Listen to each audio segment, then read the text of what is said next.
Assalamualaikum warahmatullahi wabarakatuh. Perkenalkan, nama saya Teti.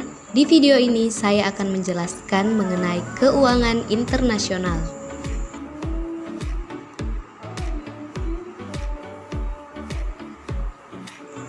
Apa itu keuangan internasional?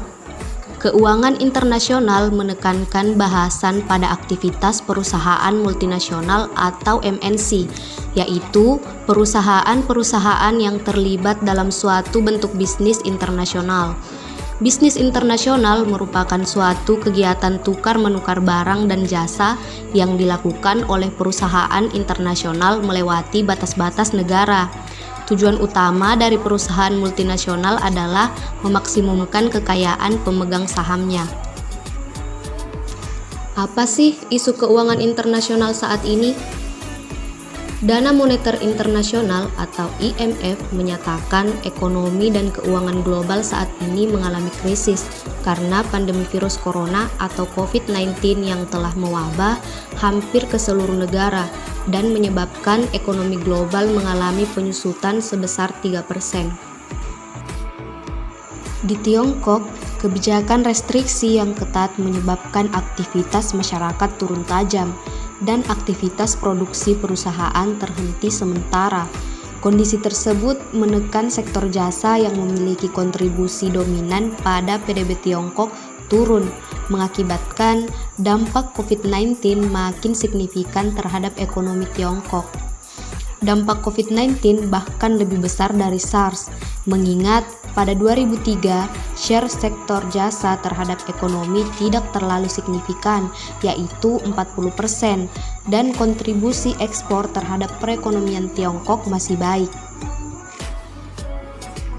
COVID-19 juga mempengaruhi perekonomian global melalui beberapa jalur, salah satunya pariwisata. The UN World Tourism Organization memperkirakan perjalanan wisatawan internasional akan turun 1% hingga 3% year on year pada 2020.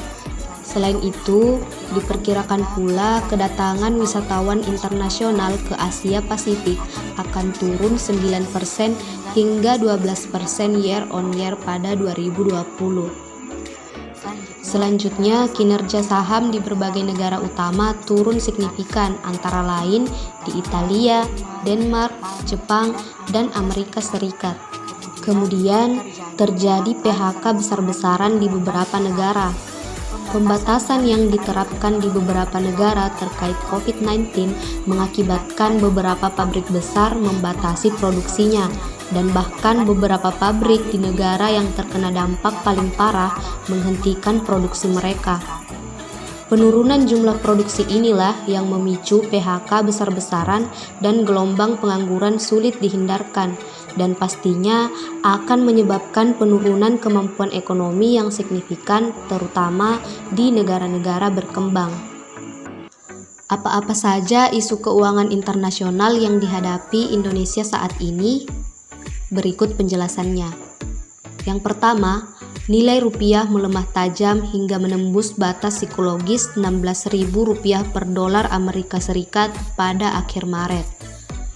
Yang kedua, terjadi deviasi asumsi harga minyak mentah lebih dari 50%.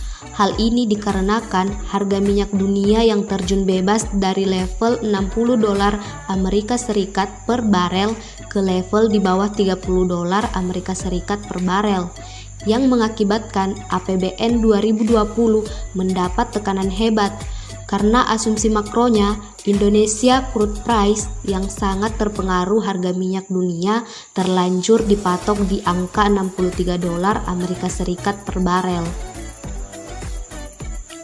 Yang ketiga, kinerja impor Indonesia mengalami penurunan yang sangat drastis. Angka terakhir menunjukkan pada triwulan 1 2020 turun 3,7% year to date. Ekspor non-migas ke Cina juga menurun 9,15% dan impor non-migas turun 3,14%. Yang keempat, inflasi dalam negeri per Maret 2020 mencapai 2,96% year on year. Kemudian, Kementerian Keuangan mencatat setidaknya ada lebih dari 1,5 juta jiwa pekerja telah dirumahkan dan terkena PHK. Dari angka tersebut, 90% dirumahkan dan 10% sisanya terkena PHK. COVID-19 juga mempengaruhi beberapa hal berikut ini, mulai dari pembatalan penerbangan domestik dan internasional, kehilangan pendapatan sektor layanan udara, menurunnya jumlah wisatawan mancanegara, dan penurunan okupansi hotel.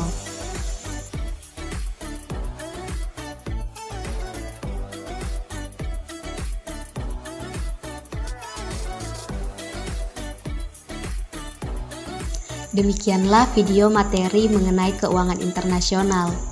Lebih dan kurangnya mohon dimaafkan ya. Terima kasih.